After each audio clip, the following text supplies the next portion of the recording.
নাগাদ নিয়ে এসেছি, নিয়ে এসে এখানে ডাক্তার ছিল না, তারপরে আউটডোরে নিয়ে গেলাম, আউটডোরেও ডাক্তার ছিল না, 1.5 ঘন্টার মতন ওইখানে অপেক্ষা করতে হয়েছে।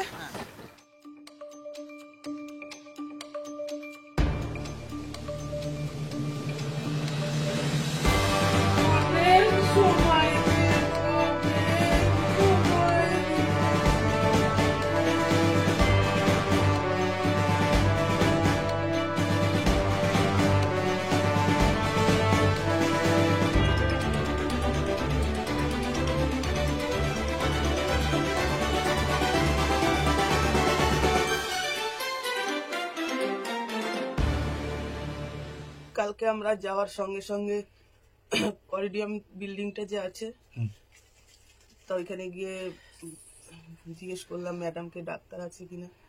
ম্যাডাম বললো এখানে তো ডাক্তার নেই, আউটডোরে নিয়ে যেতে হবে। তারপরে ওইখান থেকে আবার আউটডোরে নিয়ে গেলাম, আউটডোরে গিয়ে টিকিট করলাম। টিকিট করার পরে বললো অর্থোপ্যাথি যে 106 নম্বর আছে ওইখানে নিয়ে যান। ওইখানে নিয়ে গেলাম, দরজা বন্ধ করা ছিল, গিয়ে দরজাটাকে ধাক্কালাম। একজন ম্যাডাম বেরিয়ে আসলো, আমি বললাম এরকম এমার্জেন্সি আছে, ডাক্তার আছে? বলে না ডাক্তার তো নেই, কখন আসবে তা বলতে পারছি না, আপনি অপেক্ষা করুন। সে কথা ওখানে অপেক্ষা করলাম, রইলাম। ছেলের তো এদিকে পা দিয়ে ব্লিডিং বেরিয়েই যাচ্ছে, ছেলের পা তো লরিতে অ্যাক্সিডেন্ট হয়ে থেতলে গেছে, এবার ব্লিডিং বেরিয়ে যাচ্ছে, যন্ত্রণায় শুয়ে রয়েছে। ওইখানে থাকার পরে আবার আসলাম এই বিল্ডিং এ, এই যে আবার ওই ম্যাডামকে বললাম ম্যাডাম খুব এমার্জেন্সি, এখানে কি কোনো ডাক্তার নেই? ওইখানে তো ডাক্তার নেই। ম্যাডামের কাছে এসে কথা বলতে হতে ম্যাডাম উঠলো, উঠে এই ঘর ওই ঘর একটু দেখলো, বলে দাঁড়ান দেখছি, দেখে থেকে ম্যাডাম চলে যাচ্ছে। ম্যাডাম আর আসছে না। তারপরে মা ফোন করে ডেকেছে যে ডাক্তার এসছে, তাড়াতাড়ি আয়।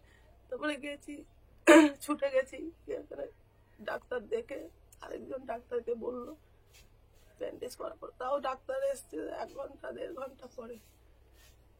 বললো গিয়ে ব্যান্ডেজ করো, সেলাইন দাও, এসব বললো। এখানে আবার নিয়ে এসছে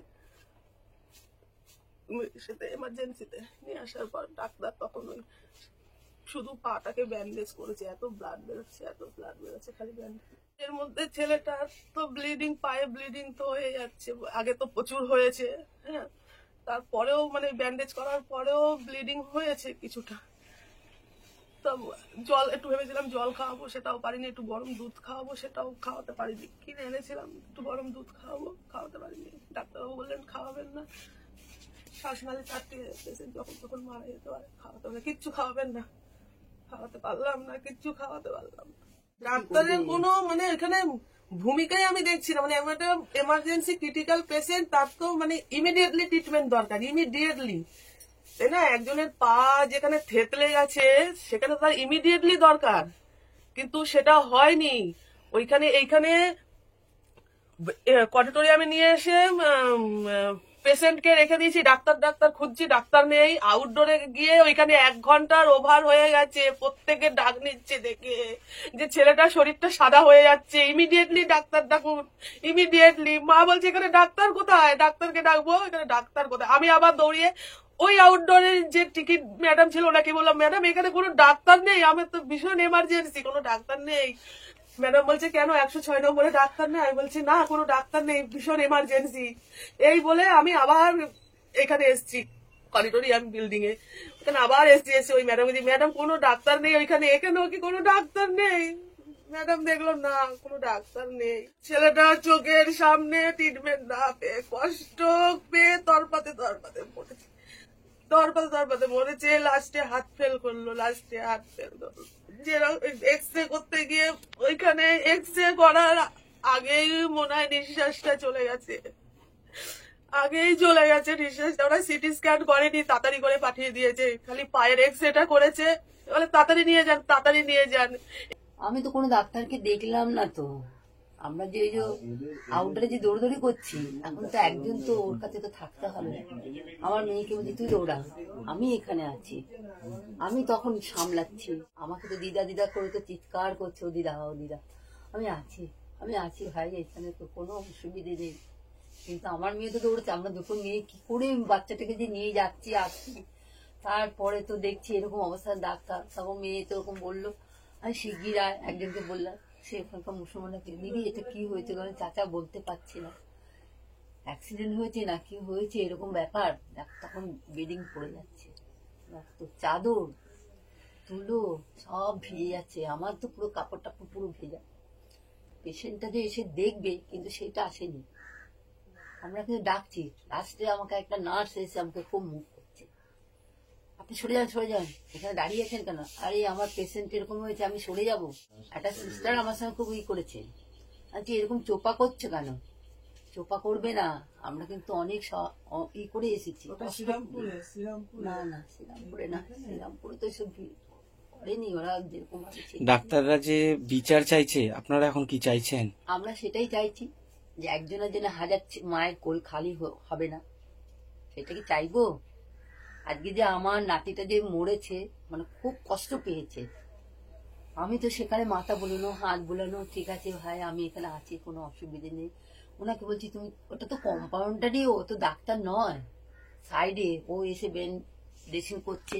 তখন আমাদের বলছে পিজিতে নিয়ে যাও, যে আমাদের পক্ষে সম্ভব নয়।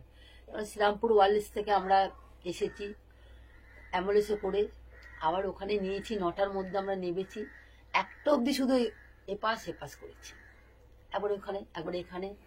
তারপরে করতে করতে তখন আমি বলছি আসুন দেখুন, তখন মেয়ে চিৎকার করছে, ডাক্তারকে আমি তখন বলেছি যে আপনারা জানোয়ার, কেন আপনারা খেয়ে দিয়ে আপনারা গদিতে এসে বসছেন, একটা পেশেন্টের চিন্তা আপনাদের নেই।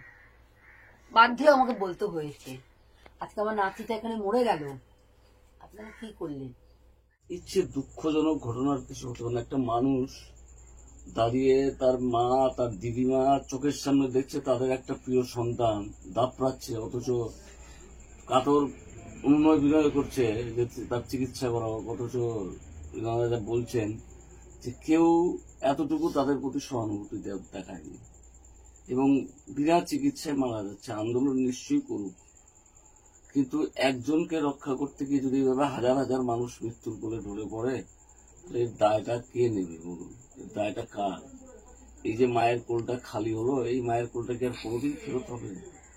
যে জঘন্য ঘটনা আর্জি করে ঘটেছে, আমরা তার তীব্র নিন্দা জানাই। যাদের ধরেছে তাদের শাস্তি হোক, তাদের ফাঁসি হোক, সব চাই। আন্দোলনও করুক, কিন্তু আন্দোলন করে সব স্বাস্থ্য পরিষেবাটাকে বন্ধ করে দিলে তো হবে না। এখানে মানুষ, অন্য কারখানা বন্ধ থাকলে মানুষ চলতে পারে, কিন্তু এটা এমন একটা জিনিস, চিকিৎসা ব্যবস্থা, মানুষ যে কোনো সময় অসুস্থ হবে, তাহলে মানুষরা যাবে কোথায়? গরিব মানুষদের জন্য তো একমাত্র রাজ্য সরকারের হাসপাতাল রয়েছে, যারা বড় লোক তাদের জন্য নার্সিংহোম রয়েছে, নার্সিংহোমে চিকিৎসা হচ্ছে। নার্সিংহোমের চিকিৎসা তো বন্ধ নেই, কিন্তু তাহলে সাধারণ মানুষরা কোথায় যাবে, কার কাছে যাবে?